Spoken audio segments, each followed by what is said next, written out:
Good evening, everyone. So, welcome to our little spot of light, our Cantinho de Luz, where we, during this month of June and for the past 10 years, we've been doing this event that we call the Spiritist Journey of Peabody. In Portuguese, the acronym for Jornada Espírita de Peabody, Jorespe. So this is our 10th year of doing so. And this year we are celebrating the 150th anniversary of the book Genesis. And we are having 9 lectures or 9 talks every Monday and every Saturday, different topics from this book, explaining, talking about not only the birth of the world, the birth of the universe, and so many other things, including miracles, predictions that Kardec and Spiritism study about in this book and in the whole, what we call the 5 most important books of Spiritism. And the Genesis is the last book of that Kardec wrote when or while he was still incarnated. And he has many other writings, many other things, but in form of a book that he himself prepared, he himself put together, was the last one. So we call these first 5 books the most important ones, but there are many other things that he did and that he wrote. And tonight, the main topic will be the whole book, the book in its entirety. Because it's our only lecture in English of all 9, then we wanted to have at least one talk that talked about the book in its whole. And of course, it's the hardest one to do. And we, of course, invited a person that could do so. I don't know if she believes that, but that's one of the reasons why she's been helping us over the years. She came to a few Jorespes already, not only her, but her sister that's here as well, Anna, and their mother came as well to recite a poem in the past. And so this year is celebrating the book, but also the end and the beginning of a cycle. It's 10 years, and it's the end of this cycle where we, in these previous 10 years, we celebrated every year here and there, the books, these 5 books that I just mentioned. So we had a celebration of 150 years of the Medium's book. We had 150 years of the Gospel According to Spiritism. We had 150 years of the book Heaven and Hell. And so we had 150 years of all of these books, of these 3 books, 106 years of the Spirit's book, which was last year. And then this year we're celebrating 150 years of the Genesis. So we are ending the cycle of celebrations of these books. And that's one of the reasons why the title of this Jorespe is Cycles. It's the beginning, or the end is the beginning of a new end, which is the end of a new beginning. So, and that's what our main topic is. The end is the beginning of a new journey, which is the second title of Jorespe, which is written up here above me in Portuguese. So this is a brief recap of what we thought of this year's Jorespe would be.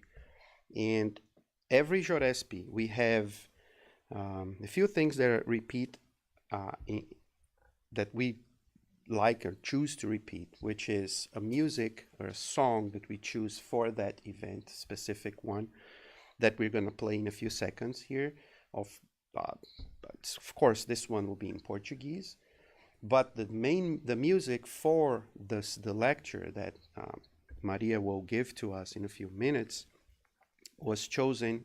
It will be in English, and we'll play that song at the end of her lecture. And we're going to have the lyrics here, so that we can all read the lyrics and accompany the song if we wish to do so. The name of the song is The Storm is Coming. It's by a composer from Brazil. His name is James Marota, and he spoke to him and asked him for the lyrics, and he sent me the lyrics, so I didn't have the trouble of listening and trying to copy everything and make a mistake here and there. So he sent me the lyrics. So we will be listening to that song at the end of our night tonight. But before we start and invite Juliana, which will come in a few seconds to read an inspirational message from the book Vineyard of Light from Chico Xavier and Emmanuel.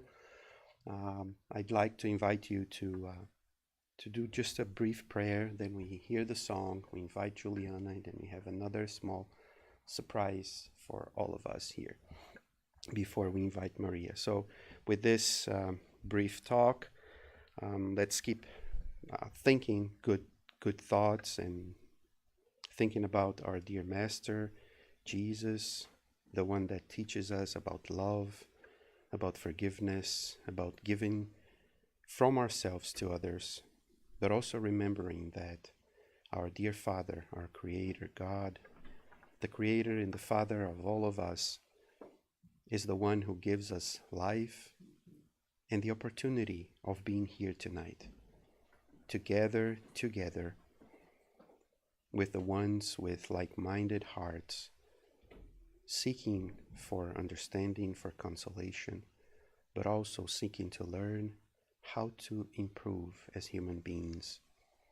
And in this cycle of life, of incarnations and reincarnations, that we may learn how to love more and more deeply one another, ourselves, and above everything else, to love God. So may God bless us all, not only now, but always. So be it. So with that, I'm just gonna go right there and just hit play, and so that we can hear this song, which is called, it's about Spiritism in general. It's called Doutrina de Luz, a Doctrine of Light, by Carlinhos Conceição, which is a singer and composer from Rio de Janeiro. So we will have the lyrics right there, and we will hear the music.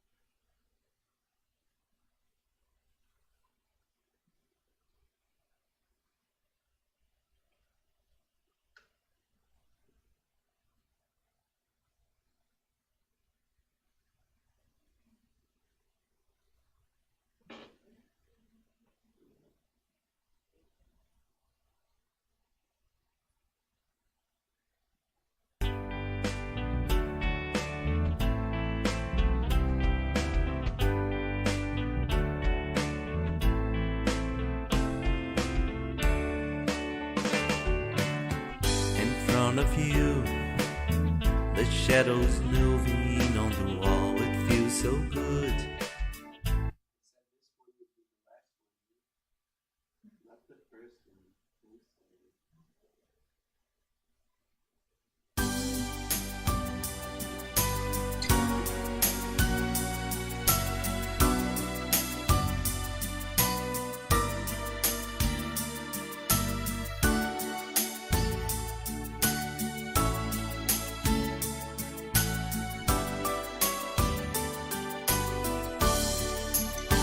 De revelação, conjunto de leis morais, Jesus como modelo e guia, de um extremo ao outro do planeta, fenômeno à luz do dia, a mesa do mundo girou, trombetas soaram no céu, raiou a codificação, um ciclo de trevas cessou, séculos de elaboração, exigiu do missionário um pentateuco doutrinário. Doutrina de luz, consolador bendito, intercessão de Jesus, por este mundo aflito, socorro divino, pois são chegados tempos de cumprir a promessa. Doutrina de luz que sobre a carne desce, clareia e conduz, reestabelece verdades sublimes contidas nos evangelhos que hoje o cristão professa. Os Espíritos do Senhor, que são as virtudes dos céus, qual imenso exército que se movimenta ao receber as ordens do seu comando, espalham-se por toda a superfície da terra, semelhantes a estrelas cadentes, vêm iluminar os caminhos e abrir os olhos aos cegos, confundir os orgulhosos e glorificar os justos. A mesa do mundo girou, trombetas soaram no céu, raiou a codificação, um ciclo de trevas cessou, séculos de elaboração, exigiu do missionário um pentateuco doutrinário. Doutrina de luz, consolador bendito, intercessão de Jesus, por este mundo aflito, socorro divino, pois são chegados tempos de cumprir a promessa. Doutrina de luz que sobre a carne desce, clareia e conduz, reestabelece verdades sublimes contidas nos evangelhos que hoje o cristão professa. Doutrina de luz, consolador bendito, intercessão de Jesus, por este mundo aflito, socorro divino, pois são chegados tempos de cumprir a promessa. Doutrina de luz que sobre a carne desce, clareia e conduz, reestabelece verdades sublimes contidas nos evangelhos que hoje o cristão professa.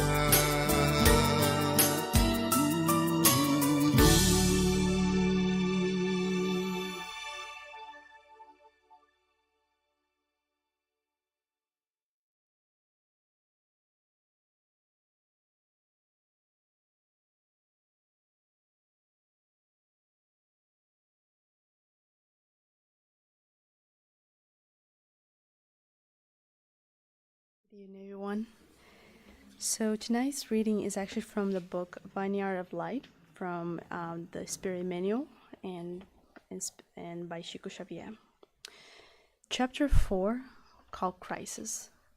Father, save me from this hour. No, it was for this very reason I came to this hour. Jesus said in Book of John, chapter 12, verse 27. Jesus' lessons at this moment in the gospel is one of the great significance. The Master would taste the abandon of his loved ones in the ingratitude of the ones he benefited the day before the multitude irony. The sneer at the public roads, the torture and the cross. However, he knew he was there for that, according to the eternal designs. He asked for his Father protection and the subject himself to what will happen by being the faithful Son. He examines the gravity of the moment, however, recognizes the necessity of testifying. All of life on earth will experience the same happenings in the infinite scale of the mandatory experience. All the things that being prepare themselves, considering the crisis that will come. It is a crisis that decides the future. The soil awaits the plow, the minerals will be sent to the crucible, the tree will suffer pruning. The vermin will subject to sunlight. The bird will face the storm. The sheep will await the grooming. Men will be led to the struggle. Christians will face successive testimonies. This is why we see in our Master Divine Service the crisis of the cross will precede the eternal blessing of the resurrection. Therefore, when you find yourself in intense struggle, remember that the Lord will lead you to this precise position of sacrifice, considering the probability of exhaustion, and don't forget that every crisis is a sublime fountain of renewing spirit for those who know how to be hopeful. Here, we usually, when we're reading the message, we often say that this message comes at the right time when we most need it. And I think this is one of the first time that this message came from me at the right time when I needed, especially to remind us whenever in times of crisis, we have to remember that better days are yet to come. And I hope it has touched you in the same way it did me. So now I'm going to transfer it over to Mackenzie. Thanks.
Hello, dear friends at the Peabody Spirit Center.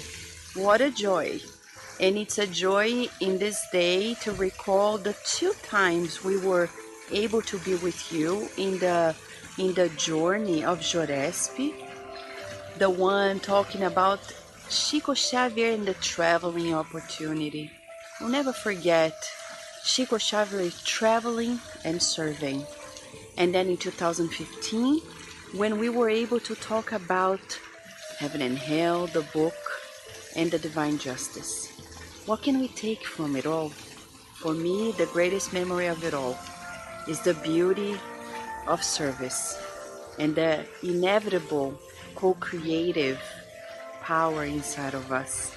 So may we take this opportunity to recall how important it is to be co-creators with God. Thank you, friends.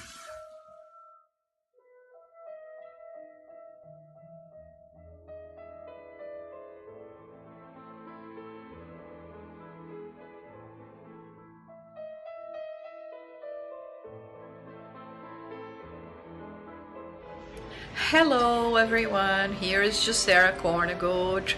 I'm very happy to see that this year Jorespe is going to be celebrating its 10th anniversary. I have been together with you guys in 2011 and then in 2016. And I know that you have prepared a very special program for the 10th Jorespe that is about cycles. The end is just the beginning. So this is life. This is what you're going to be seeing and studying and having wonderful talks. And I wish you all the best and blessed event.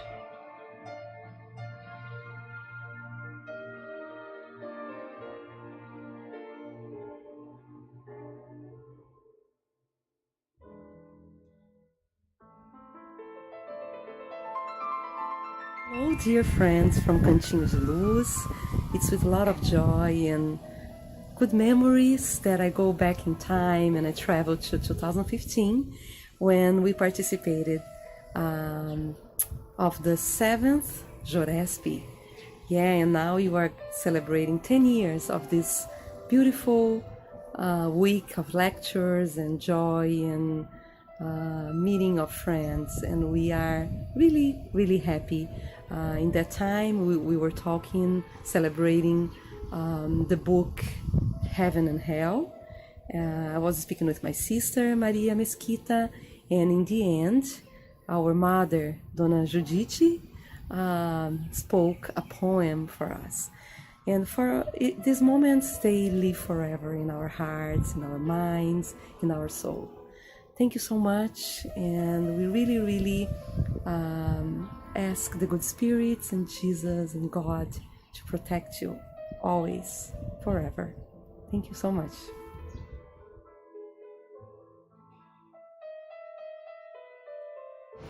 Olá, amigos do Cantinho. Eu quero parabenizá-los pelos 10 anos da Jorespe. Foi muito legal, foi muito gratificante participar dessas Jorespes todos esses anos. Um grande abraço.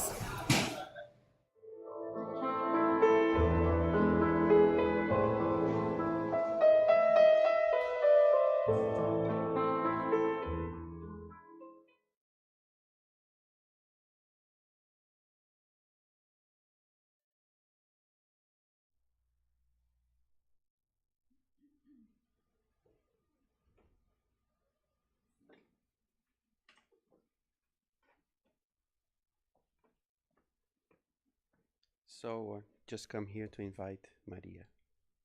Welcome again. Come talk to us about Genesis, please.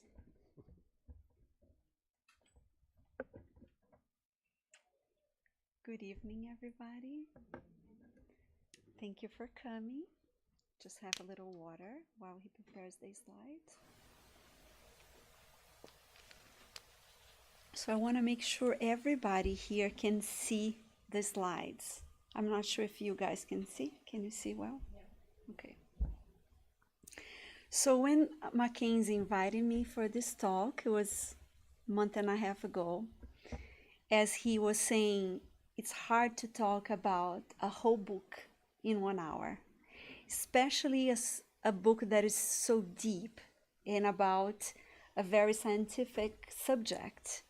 So then I was thinking, maybe I need to review this book, and I started to review and trying to choose what to talk about, what are the important points. So then I ended up with 130 slides, and then I had to think about what to talk about, right? I cannot talk about all the chapters, all the subjects, because I don't have time. But I always like to bring a talk that will touch our lives in a way.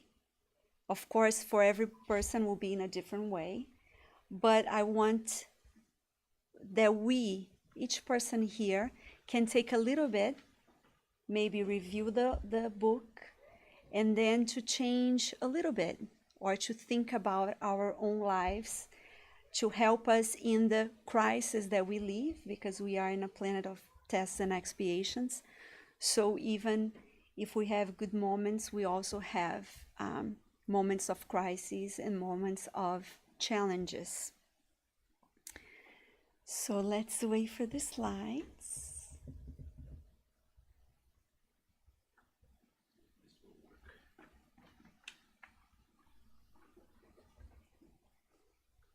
So that picture I took in one of the Jorespes. Kardec was, yes. It was very nice. So this book, as Mackenzie said, is one of the main books of Spiritism. It's the last one. Kardec was a scientist, and he started to study the Spiritist phenomena when he was about 53 years old. And that was in France.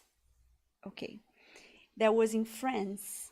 And at that time in Europe, the scientists had discovered a lot of new things. So science was booming.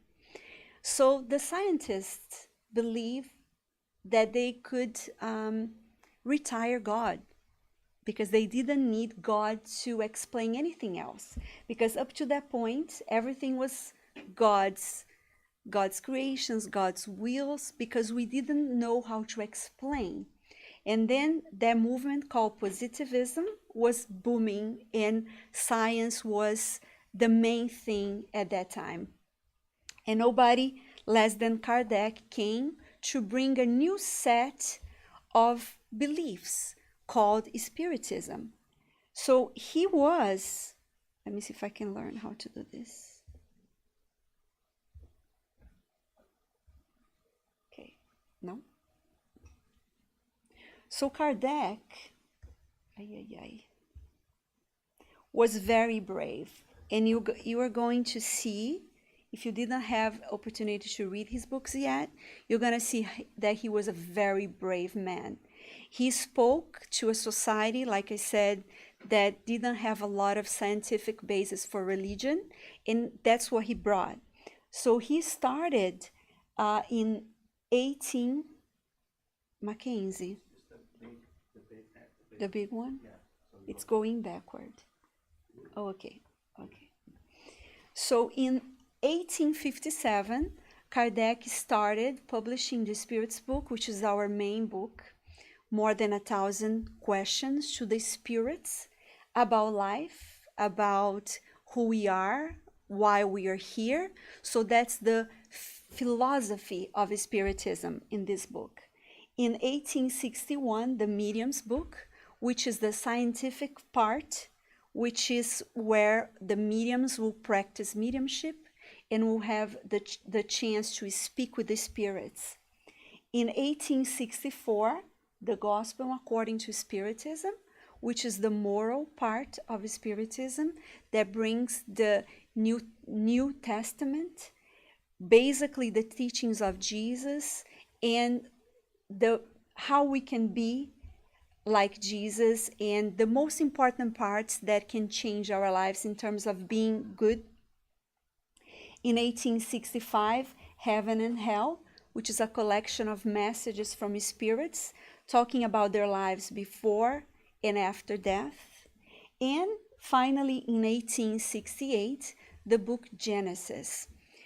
As I told you at the beginning, I had 130 slides. Now I have about 75. So I'm going to have to pick and choose what I'm going to talk about. So basically, my goal with this talk is to tease you about the book. So maybe you can go to the source and read, because I'm not going to be able to cover everything. But definitely I want to give you a general idea of the book, and you guys can go back there for more details. I kept a lot of his quotes from Kardec, because I will never be able to really talk as he does in the book. But what is Genesis? What is the meaning of the word Genesis for us to begin? So Genesis is the origin or modal formation of something. So it's the beginning of something, the creation of something. But in this book, Kardec he takes this title to refer to the first book of the Old Testament, which is called Genesis. This first book has 50 chapters, and they are very, very lengthy. We are going to talk a little bit about the first one, and I'm going to mention the second. And it is believed to be written, or at least spoken or said, by Moses. Moses lived approximately 1500 years before Christ. At that time, he couldn't write. There was no internet. There was no computers. So he mostly spoke, and some people made notes. So as we can imagine, from that time to the first written book of Genesis, which I found different sources. I found that it could have been 600 years before Christ. It was the first book of Genesis written, but I'm not sure, because the answer varies a lot. So Kardec begins saying that this book was taken word by word by populations and by religions. And in this book, which is the fifth of Spiritism, he says he's going to talk a little bit about some points in this book that were not very clear. Genesis, miracles, and predictions. We are not going to go over all of them, especially because some of your other talks will focus on some of these aspects. But this is what this book is about. So here Kardec is talking about the book in the introduction. So I'm going to read a little bit of the Genesis from Moses, so at least you guys can have an idea of what it is. I'm sure you already read parts of it or you heard parts of it. But as we read, we're going to understand that it could not have meant what it says literally. Okay? I'm going to read quickly, and I might not read everything, just for you to have an idea.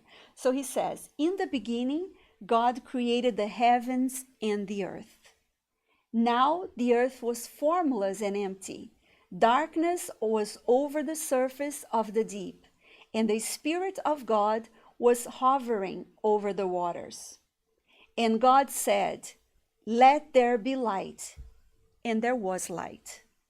God saw that the light was good, and he separated the light from the darkness. God called the light day, and the darkness he called night. And there was evening, and there was morning, the first day. I'm not going to read everything, but it's very similar. He talks about what God created the first day, the second day, all the way to the sixth day. So God had created everything in 6 days. A lot of religions take this literally, word by word. And this was said 1500 years before Christ. So Kardec comes and he's going to talk about all of these, but in a scientific way. Because Kardec told us from the beginning that when religion says something that cannot be proven by science, we're going to have a problem. Because science is going to evolve and we're going to learn more and more. A few things here in this slide caught my attention. Can you believe God creating light without knowing if it was good or bad? Here he created light, and then he sees that it was good. Now he calls light day. So it seems like God doesn't really know what he's doing. He's like creating, and then he sees what happens. Just like when he created the earth, and then now, oh my goodness, there's nobody here. Let me create Adam. Oh, but Adam is alone. Let's create the woman. So definitely some scientists, when they talk about the book Genesis, they are saying that we need to take this book as it was meant to be. Probably it was like a metaphor. It was not meant to be a scientific book. It is very respectful. We know, and I'm going to talk a little bit about Moses later. And he continues, and Kardec in one of the chapters cites the whole Genesis, and you can find this in the Bible, in the Old Testament. So I'm not going to go over everything, okay? But here he creates everything in 3 days. So all the versicles are here. And as I said, there are 50 books total. On the second book of Genesis is when he says that God created the whole universe in 6 days. And what happened on the seventh day? Who remembers? He rested. He rested from all the creation. And that's why some religions rest on the seventh day. So either Sunday or Saturday is their seventh day of the week, and they cannot work. They need to rest. And then on the versicle 4, he starts talking about Adam and Eve.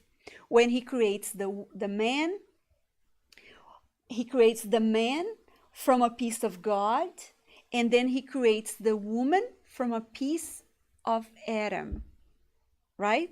Because he was alone. And then the whole story about they could not eat the apple. I don't know if you remember. They couldn't eat the apple, and then they eat the apple, and there's a problem because they sinned. They were not supposed to eat the apple. And that's what we hear and we study. Kardec is going to bring something completely different regarding Genesis. He's going to talk advances from science together with religion, because what is religion is what unites us with God and what should make us better, right? So this is the table of contents of Genesis. So for you to have an idea, some of the chapters are very scientific. I'm going to talk a little bit of science, but I'm not going to go in too much depth. So all these chapters here are very interesting. The last one is the 18th, that talks about the time has arrived, talking about the future. And that's around there where we're going to end our, I'm going to focus a little bit on that at the end. So the first chapter, and I know you have one talk dedicated to this one, is the character of the Spiritist doctrine. So what does Spiritism brings to the table in terms of Genesis, in terms of helping to understand the creation of God? And then he starts talking about what is a revelation. And he says that the whole creation existed way before us. The whole universe exists already, even though we don't know a lot about it. But over time, God reveals knowledge to us. And one way that God reveals knowledge is through messengers. So he sends messengers or spirits that have more knowledge, and they are going to come and they're going to help us reveal those things that already existed before. And he talks about this Genesis and the Messiahs. And we know we can talk about many of them. We know that our major one is Jesus, but there were many others. As every society will have some, every town will have some. We studied a lot about Benjamin Franklin, and I'm pretty sure he was one of these spirits that came to reveal a lot of things because he had further knowledge. And as Vanessa Anceloni mentioned, the co-creation, each one of us can be co-creators and can help revealing things to our children, for example, even though we are not messiahs or missionaries. And then he says that man can certainly develop science through experiments, but the moral development definitely needs these messengers coming from above. On the same chapter, he talks about the future of religions. Some of us think, oh, Spiritism will be everywhere. There will not be any more churches. Everything will be Spiritism. Kardec talks about that, and he says that one day will come that all religions, even though they will have different forms, he's saying that they are not going to be all the same thing.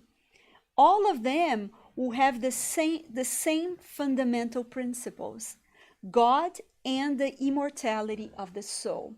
Because according to Kardec, without learning about the immortality of the soul, how can you understand Genesis and life? It's very hard. And that's one of the greatest contributions from Spiritism, the immortality of the soul. But it's important to be cautious because the Bible told us by John that there would be false prophets. So we cannot believe in every spirit. It's not because a spirit can come and communicate to us, we will believe them because they could have knowledge or not.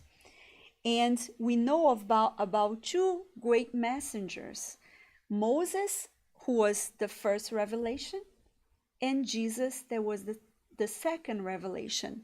And they are part of this, God's providence, sending messengers and revealing the creation to us, or revealing why we are here. he also talks about the fact that our vision is so limited. We can only see material things because we are in physical bodies. And then he says, if you don't add to the material thing the spiritual element, you don't get to the answers. Just like medicine, so evolved in so many ways, but when you go to psychiatric problems or mental problems, you hit a wall because a lot of the causes come from before, comes from the spirits. And that's where we need to evolve a lot more. And Spiritism brings this knowledge. So with Spiritism, we can learn a lot about everything. Another aspect that Spiritism brings is the communication with the spirits. So here's a beautiful drawing of Kardec working on the basic books inspired by the high spirits. So the fact that we talk about the possibility of communicating with spirits also opens a huge opportunity for learning. Why? Because our knowledge is limited, but we can be in contact with the spirits that have a lot more knowledge than we do. So then we can learn a lot. And this book was written by Kardec. It's not a work of mediumship as the Spirit's book is, but is inspired by the Spirit of Truth and a lot of other high spirits. Chapter 2, it's a very interesting book, especially for the ones that are not spiritists here, because it talks about God. It talks about existence of God. It talks about the divine nature. It talks about providence, which is God looking over us.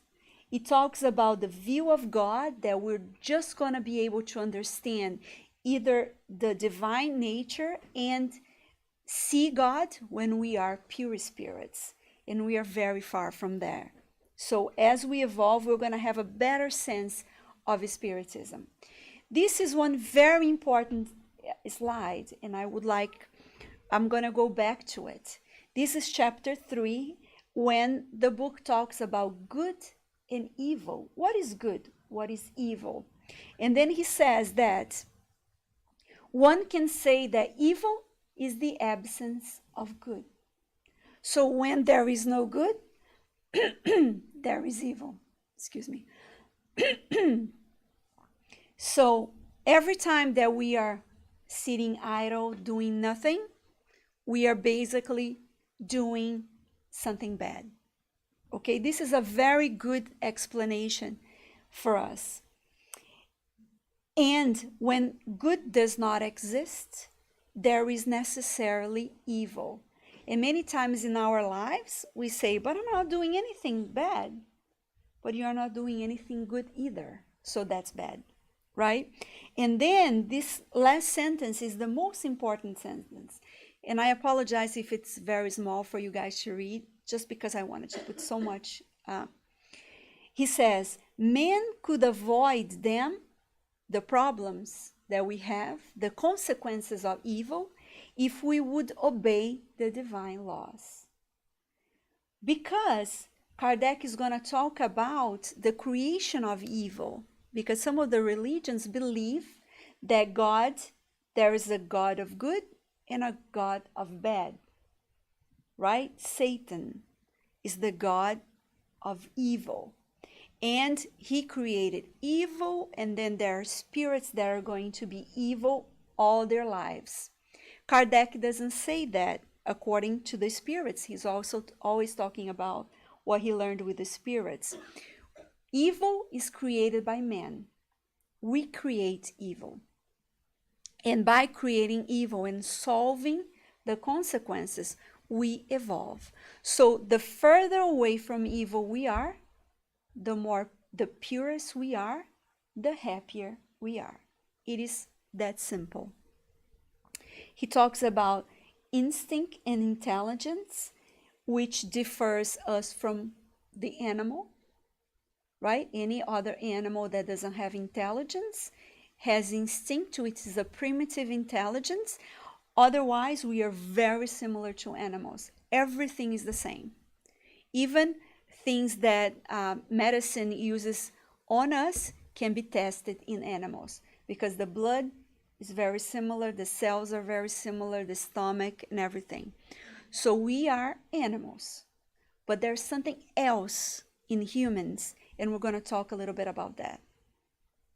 So one of these things should be intelligence. So we should be intelligent. We can be happy because we have different levels of intelligence. And this intelligence is when we can think about things instead of just responding as instincts. We think about it and we respond voluntarily to things. Another very interesting thing that I saw in this book is about this. Kardec talks about destruction of living beings by one another, which for us, it's perhaps one of the worst things that can happen, correct? One human being destroying another being, one living being destroying another living being. And one of the things that I want you guys to pay attention on this book is Kardec looking at the whole picture, not just this moment. We live in this moment, and we tend to think that this moment is everything. And this book is going to talk about completely different aspect. So regarding this subject that for us is the end of the world, look what he says. So he says, the true life of the animal as well as of the man is no more in the body than it is in the clothing. It is in the intelligent principle that pre-exists and survives the body. So he's basically talking about the life of we are talking about physical body. What is the physical body? It's just one vest. It doesn't mean anything. You can come here, you can kill my physical body, and that's not going to do much to me.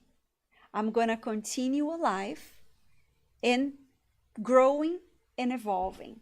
So he looks at something that is so intense for us because we are such material beings that physical death is horrible. But Kardec is seeing as just a change of status. You are either incarnate or discarnate. And if you're discarnate right now, you're going to have a chance to incarnate again. So I thought it was genius. Just some of these slides can change the way we see things. When we lose a loved one, we many times think it's like the end, right? Chapter 4, he talks about scientific note in Genesis. And then he says, very rationally, Kardec thinks about this, reason, rational.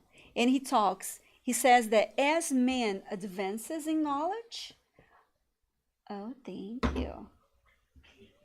So as man advances in knowledge, our understanding of Genesis also improves. We also learn more. Thank you. Now I'm fancy. Okay. Thank you. So this is very easy to understand. As we evolve, we understand more. And one of the aspects that Kardec talks about is that imagine if this whole evolvement would last just one life. Imagine we just have one life to live. We would just see a very tiny aspect of everything. Things just make sense when we think about multiple lives. So then we can evolve and understand more as we reincarnate and have different lives. And then he says that without the help of science, we can't understand Genesis. Without the help of science, we're going to go to book 1 of the Old Testament, and we're going to believe God created light. So there will be light, and light was created. Now we have day and we have night like this. And I was talking to my mother, For me to generate my son, each one of them took me 9 months, right? Probably the same for you guys here. And God, how can God create light or in one day, right? And then, but some people will say, but that's God and that's you. There's a difference there. Yes, but God, and we're going to talk about this if we have time. Probably we're not going to have time. In the chapter about miracles, God doesn't make miracles, doesn't perform miracles. Why? If he was performing miracles, he would be going against the divine laws. So a physical body takes 9 months to be formed, and that's according to the divine laws created by God. So God wouldn't do anything against its own laws, just like Jesus couldn't also. Jesus couldn't come here and do something against the divine laws. So Jesus couldn't come here and perform miracles. And we're going to get there. Let's see what Kardec talks about that. And here, look at Kardec's mind talking about science. And he says, but which is most likely to be right? Science or religion? He's talking about both going to different ways. Science marching prudently and progressively over the solid ground of figures and observation, without affirming anything before the proof of it is at hand, or history written at an epoch when means of observation were absolutely lacking. Should we believe the person who affirms that 2 and 2 make 5 and refuses to verify it, or he who says 2 and 2 make 4 and proves it?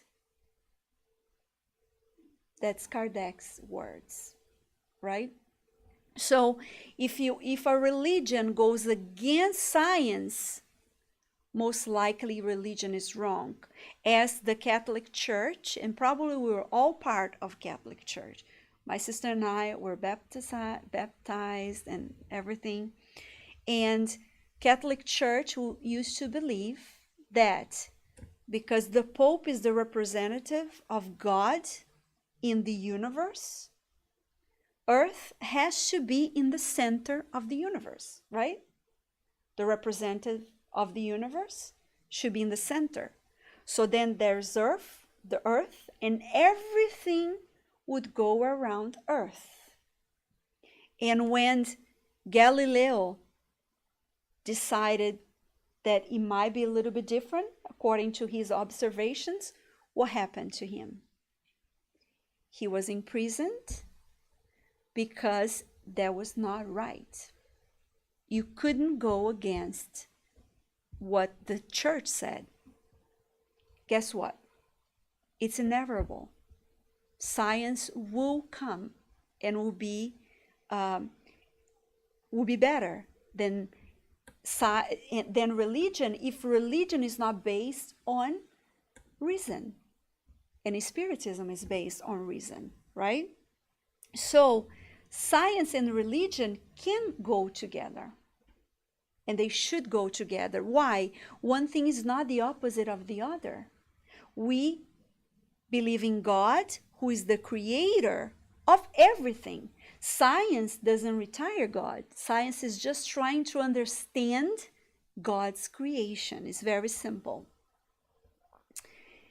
So then, Kardec is talking about Genesis comprises 2 divisions: the history of formation of the world, the material world, and of man, corporeal and spiritual. And that's the hardest part.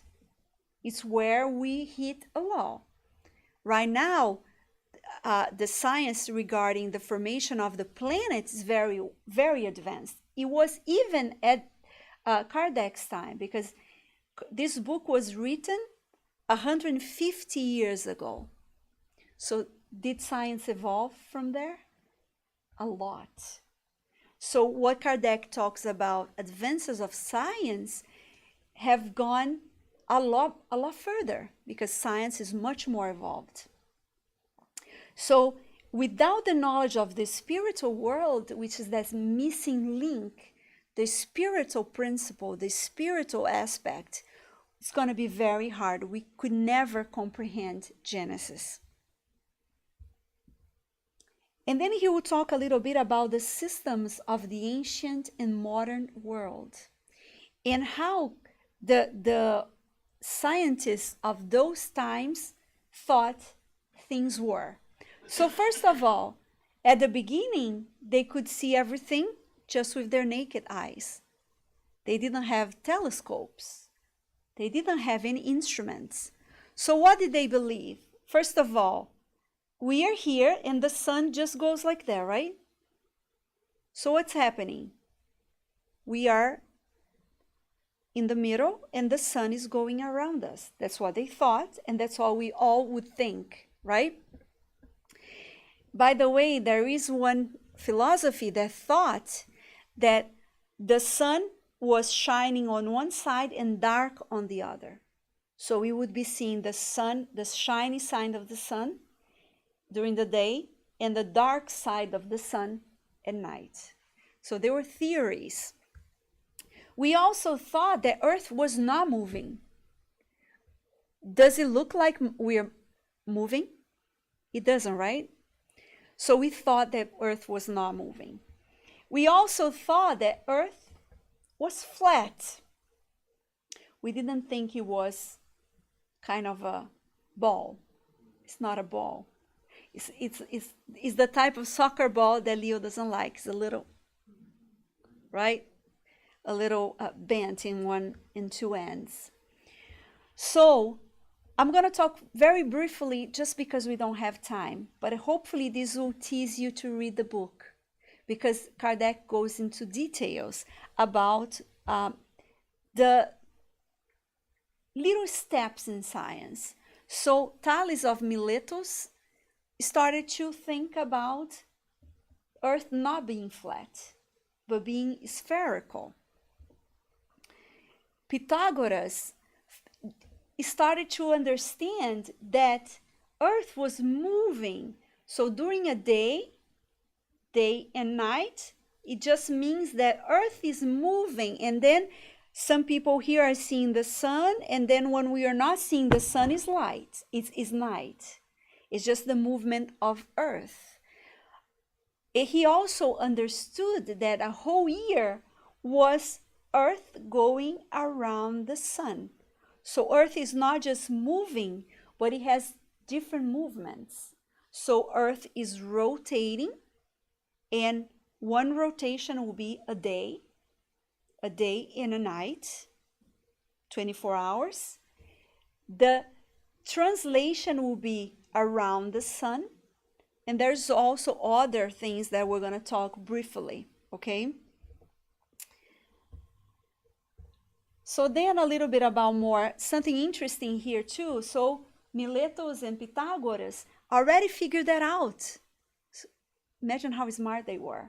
But there was no internet at that time. So there were some scrolls where they wrote. There were no universities or television. So those teachings were just taught to their disciples. So it was 2,000 years later, many years later, he says 2,000 years, it was a little bit less, that this became part of science. So the advances of science took a long time, not very different than today. So this is in the Christian era where people started to know those things. And like, as I mentioned to you, Galileo and Copernicus, both of them were caught by the Catholic Church. They were not killed. Galileo died in the prison. Copernicus didn't die in prison, but it was also the church went against him because of his beliefs in science. So religion trying to stop science from advancing, and that's a huge mistake, And Kardec told us many times, if you reach a point where science proves us wrong, stay with science.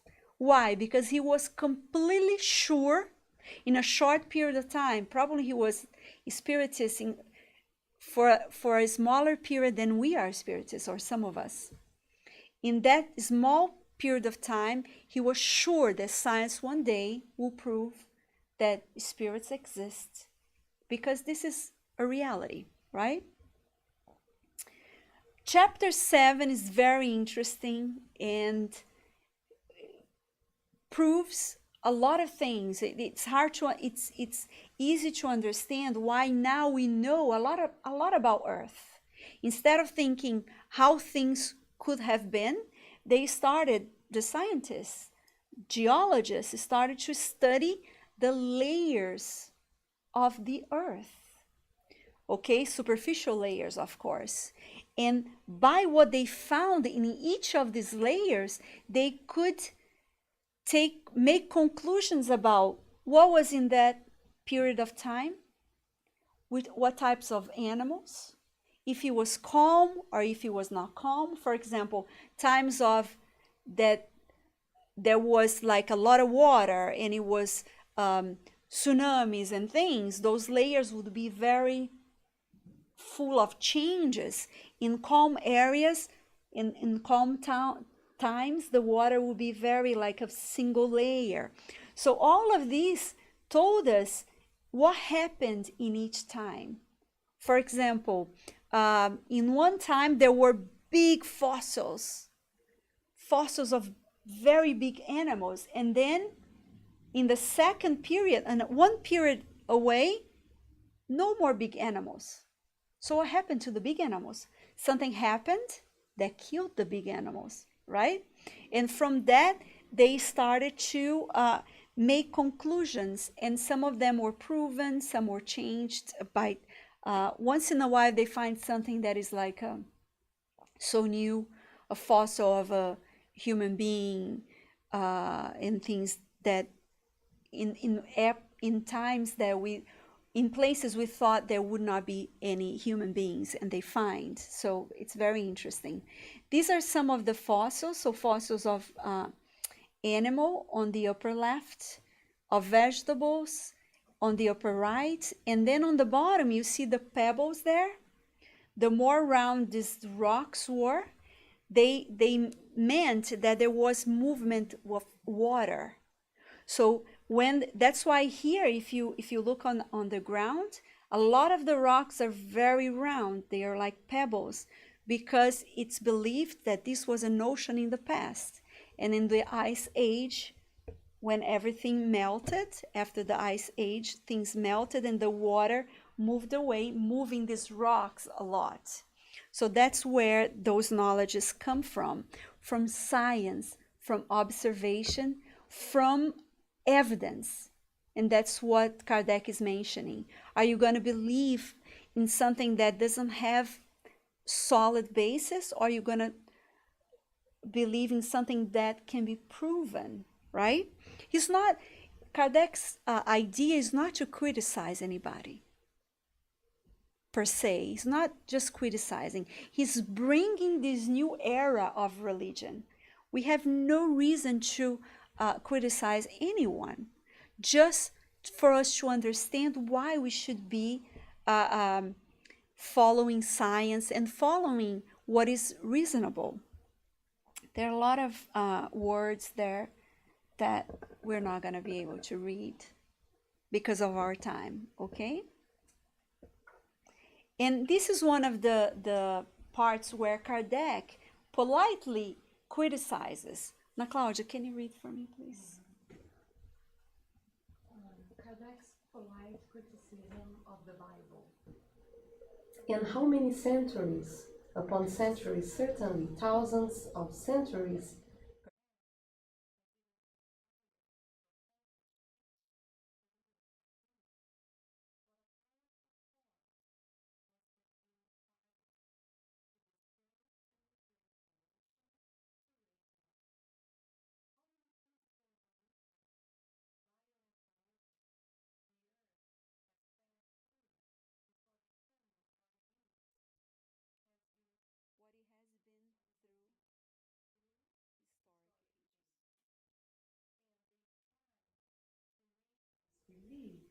that the formation of the earth took less time than is necessary to propagate a plant. So it's just his scientific mind. And many times when we go to study why scientists don't believe in God, for example, it's because there are no scientific basis, or because many of us use things that go against science to prove things because they are not reasonable, right? And we know that Spiritism brings this alliance between science and religion through the books, through a lot of research. Nowadays, there's a lot of research being done, especially here in the United States. And a lot of them, most of them actually, is done by non-spiritists, which is great. Because if we were doing research, we would be biased. We would be trying to prove something that we believe. And this is very important. That's why Kardec defends science so much. You cannot use anything that is not proven to explain something scientifically.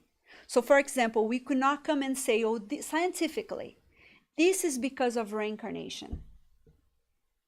Why? Because reincarnation is not scientifically proven.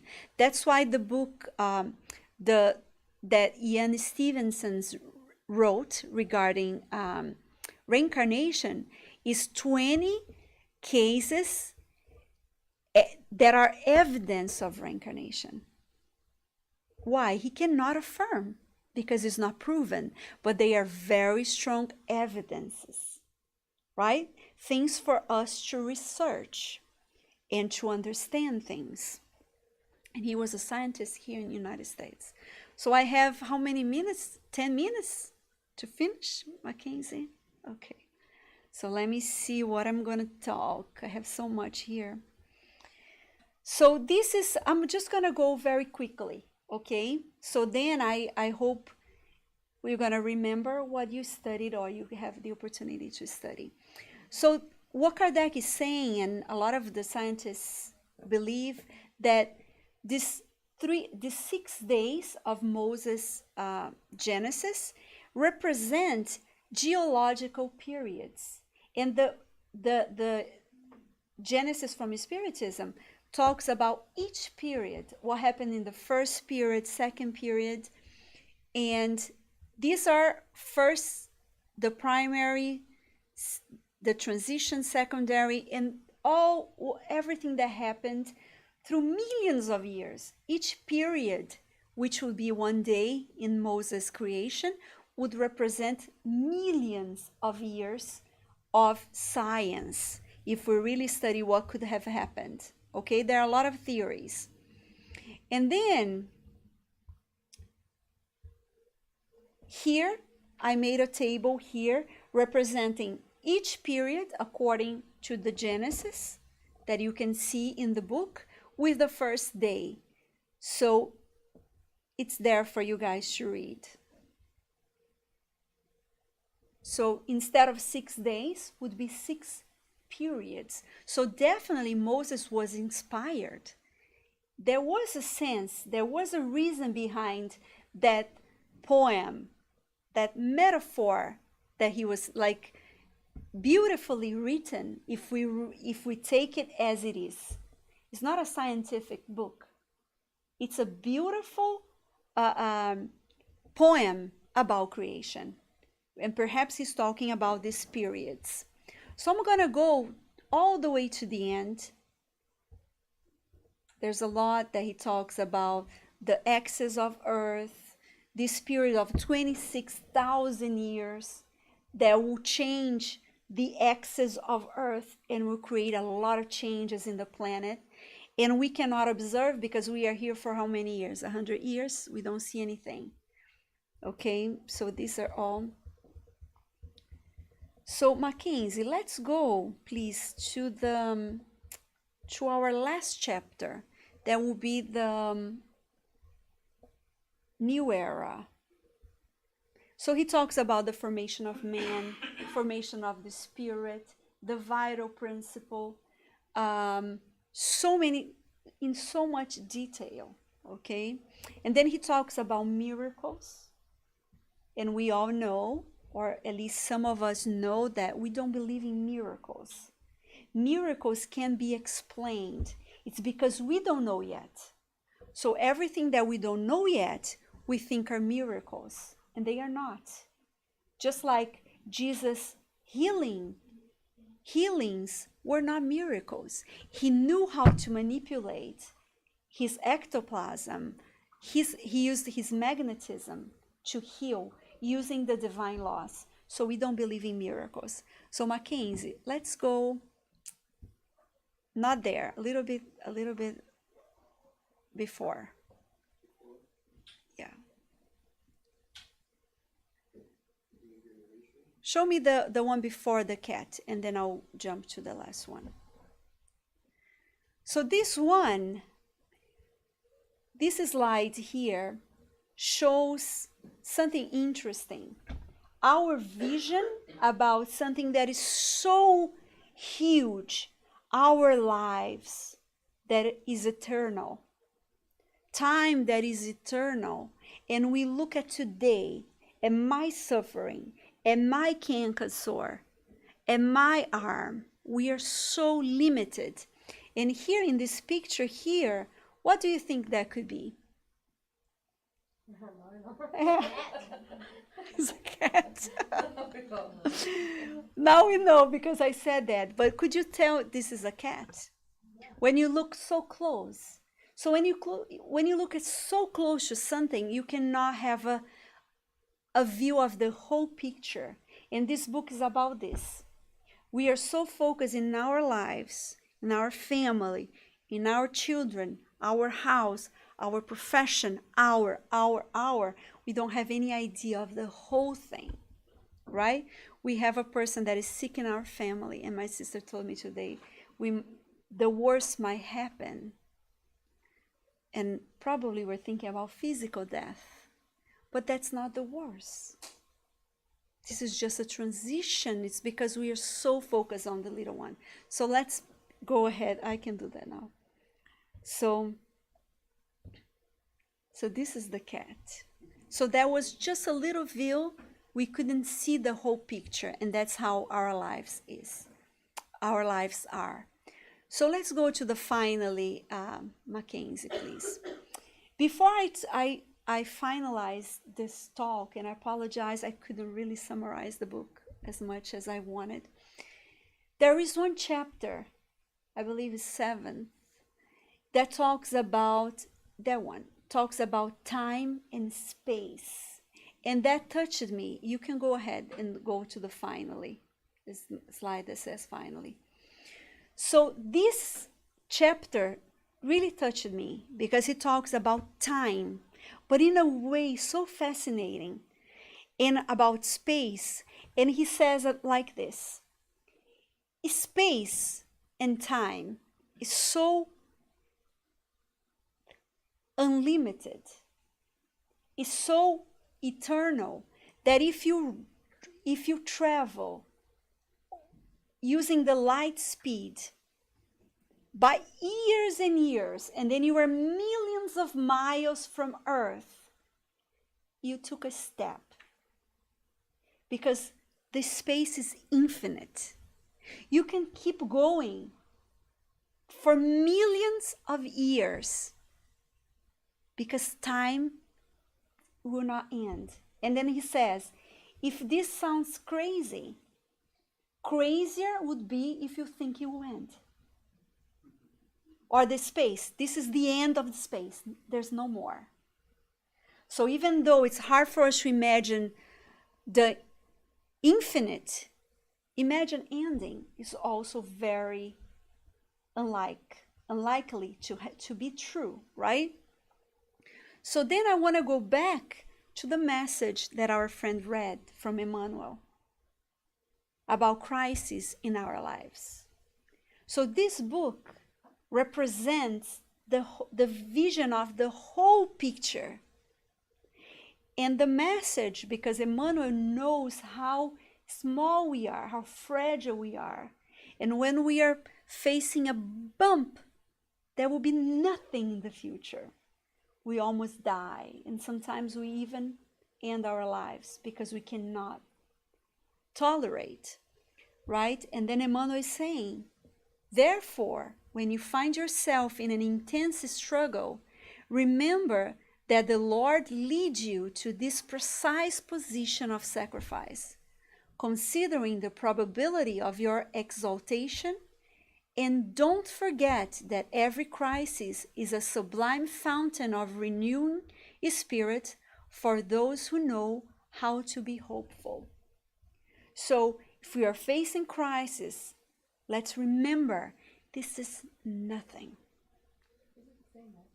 Same message.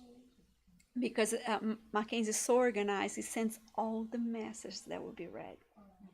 So, and I want to remember that slide that I told you was very important, perhaps the most important, about good and evil.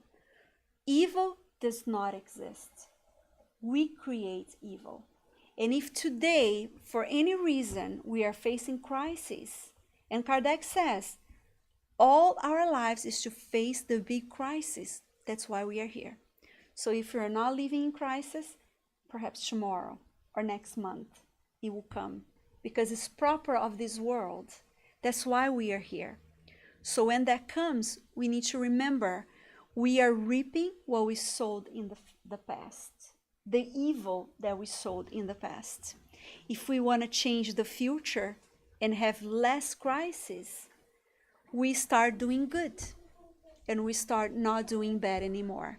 So I hope, I thank you for the opportunity to talk tonight, and I hope we keep this image of the whole picture in our minds and we review Kardec's works. They are great and they can change our lives. Thank you so much. Thank you, Mackenzie, for the opportunity.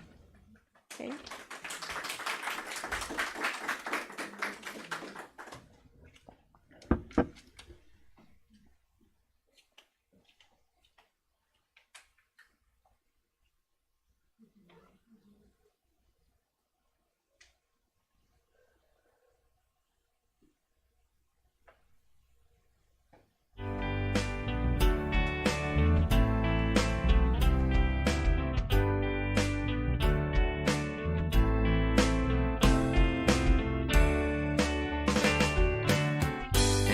Of you, the shadows moving on the wall. It feels so good to see they are where they've always been.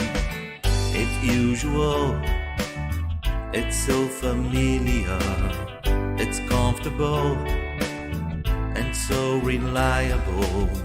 They are so easy to control.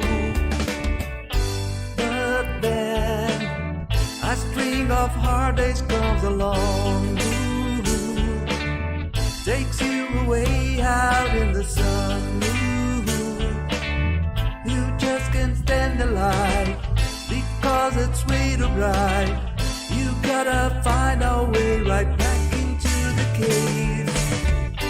And then you feel so safe, but deep inside your heart something has changed, you don't know why. You are not happy anymore in here. Sometimes it's pain, sometimes it's laughter that pulls the rug under your feet. You never see it coming, so brace yourself, the storm is coming. Sooner or later you will have to move, you will have to fight, you have to cry.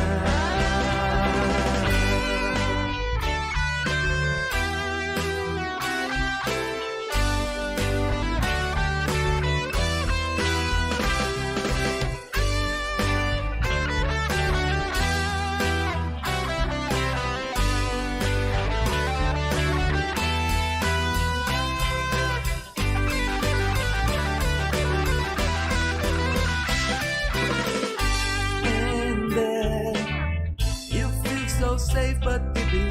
inside your heart. Something has changed, you don't know why.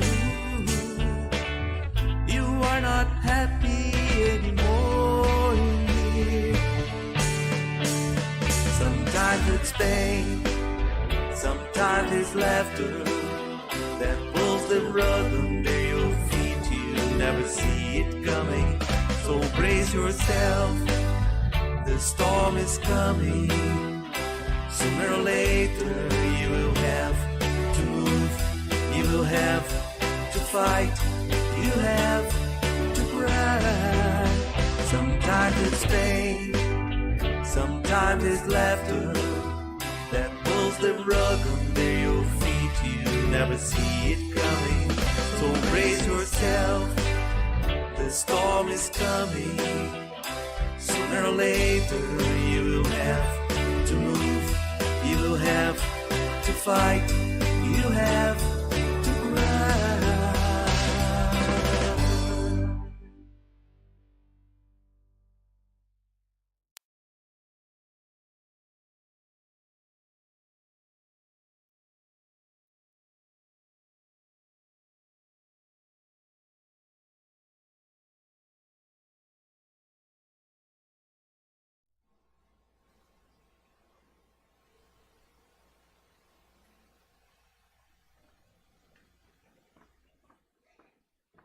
I usually do something else before playing the song, but Maria was so attuned, I guess, with the message that the song tells basically how she finished.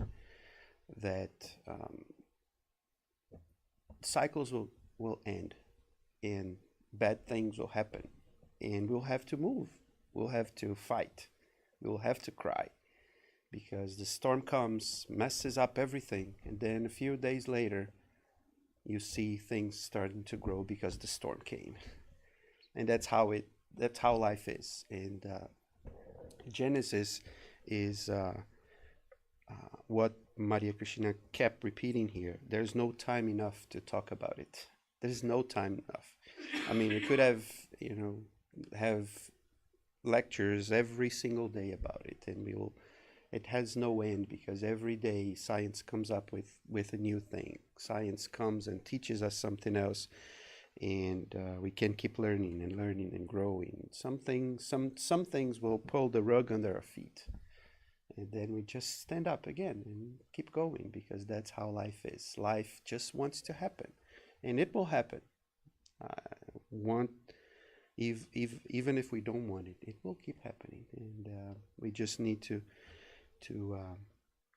stand up and keep going. And if we have good friends like you all that are here, like Maria is here, like Anna is here, and like all the friends that sent us the videos. I asked Anna, for example, not to tell anything about it so that she wouldn't know. And we have every single person that came here to talk to us. When I spoke to them, they all sent small videos to us to give to that because when we stick together, we are stronger. And so, as our token of gratitude for you coming here again, you've been here before, you know the deal, you know how it works, so it's nothing new to you. But every Jorespe, we have a small gift, a small token of appreciation for the person that comes here to spend a few hours, because I can imagine how many hours you spent on those 130 slides preparing and thinking about it.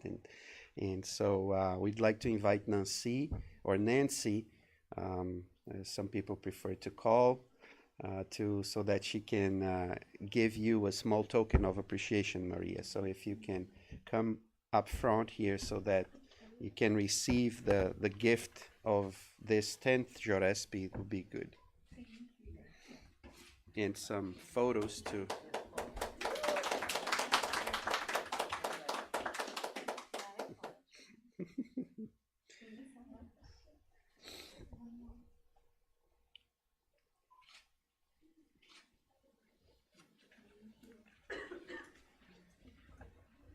So I only have one more change of slide up there, so that we can talk just a little bit about our next friends that will come here, so that you can all know what is coming on the next few weeks. So I'm just gonna switch the PowerPoint there, and I'll be right back.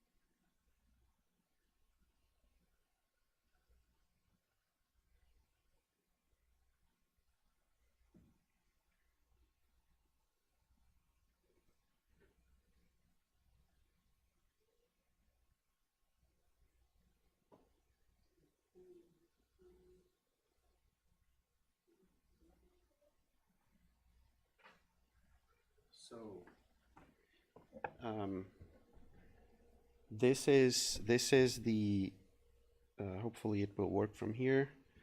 This is our talks of Saturdays. So this is tonight is the only one where we have in English. We are having 9 talks, and today was the only English one. All the other ones are going to be in Portuguese. We already had 2 Saturdays with Eduardo Guimarães and Adriano Barbo. This weekend we're going to have Deborah that will come from New Jersey. She's been here last year, and she's going to be here again. She will be coming and talk on Cape Cod the day before. She will talk in the morning on Saturday at Malden, and then at night here, and then the next day she would be at G2 in the morning. Then she'll go back to New Jersey. The week after, we're going to have Luis Lima, which will do basically the same thing. He'll stay here for 2 days. He'll do 4 lectures, completely different topics. This guy is completely amazing. He has Maria talked about organization, and I've never seen anybody as organized as this guy. He goes and he has a mind that's so focused on what he wants to tell. It almost doesn't repeat any words. Every single word that comes out of his mouth is something that will make completely sense. He doesn't repeat himself. He goes boom, boom, boom. It enters us as like a train that comes into us. So that will be Luis Lima, and he'll be talking about spiritual, where the spirit comes from, the very beginning of the Genesis, where Maria talked a little bit about it today. And then the last one will be from Daniel Assisi, which will be the last talk of Jorespe, which will be this right here. The end is the beginning. So that's the last one. So he will finish it all doing that. And on Mondays, which we'll see all the smiles there, right? Look, gorgeous. Rosie was here last week, then Maria Cristina is here tonight. Next week, we're going to have Monica, will come from G2. She'll talk about the biggest of all miracles. And Flavio, which never has been always here, supporting Jorespe, supporting Continue. He's gone everywhere. He travels everywhere around, talks to everybody. He's such a force of nature. When you talk to him, it's like it's a hurricane coming at you. And he's so big that you really feel like a tornado coming at you. He's so amazing. So he will be here talking about the new generation. That will be his talk here on the 25th, and it will be his 10th participation at Jorespe. Since the very first one, he came every single year to talk to us. So these are our next one. So we had 4 so far. We still have 5 more to go. So hopefully you will come. Hopefully, if you can't come, you can watch online. We are transmitting everything. It's all recorded on YouTube. So thank you for the ones who are watching us. And I guess, oh, and there's one last thing. We always have a,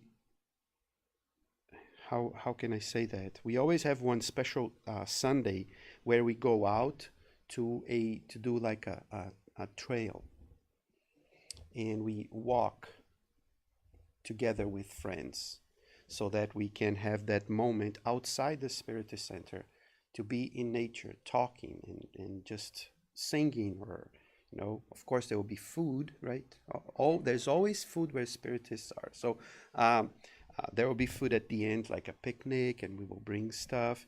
But the main point of this is for us to anyone who wants to be together, so that we walk. And there's a trail in Woburn, which is a very nice trail. At the end of the trail, there's the Woburn Pond, which is a big pond of water, and it's a very nice place. And then we sit there. There are some benches, and we sit, we talk, and we play some songs. But while we are walking in nature, and praying or remembering this friendship that we have. Then after eating, which is always important, we come back to the other side of the park, which is another 25 minutes to where we park the cars. So it was supposed to happen this Sunday, but because of something that Brazilians love, which is the World Cup. In Brazil's game, they will be on TV. I guess a lot of people will like, maybe I will skip this year. So we transferred it from this Sunday to next Sunday. So it will be on the 23rd at 3 p.m. If anybody wants to go, we can give the address. It's in Woburn, and we'll be leaving there. We're arriving there about 3 p.m. We wait a few minutes, we do a small prayer, and then we walk. Then we have the picnic at the end, and then we come back. We just spend like maybe 2 hours there the whole time, and it's always, huh? Yeah, you can you can arrive there anytime you want, and just enjoy the food. It's always good. I bring my hunger usually. That's what I bring. Other people bring food. I bring my hunger. And it's dog friendly too. It's on the 24th. Yeah, the 23rd is the Saturday. Yes, sorry. So it will be the 24th of June, and we will all be there walking. And we call it the Caminhada da Paz. We call it the walk for peace, or the walk in peace, or whatever we wanna say it. And I guess that's it. Is there anything else? Oh, okay. So right after here, since we've been talking about picnic and we've been talking about food, right after we finished, after our final prayer, there is some food outside. So Maria gave us food for thought, and Cantinho will give us food for belly, right? So we can all enjoy our food back there. And once again, thank you everybody for coming. Thank you guys for showing and for being here. And hopefully Monica, that's here too, you're back. That's good. And so let's do our final prayer, so that we can finish and can all go back home safe and sound with the grace and the love and the mercy of God.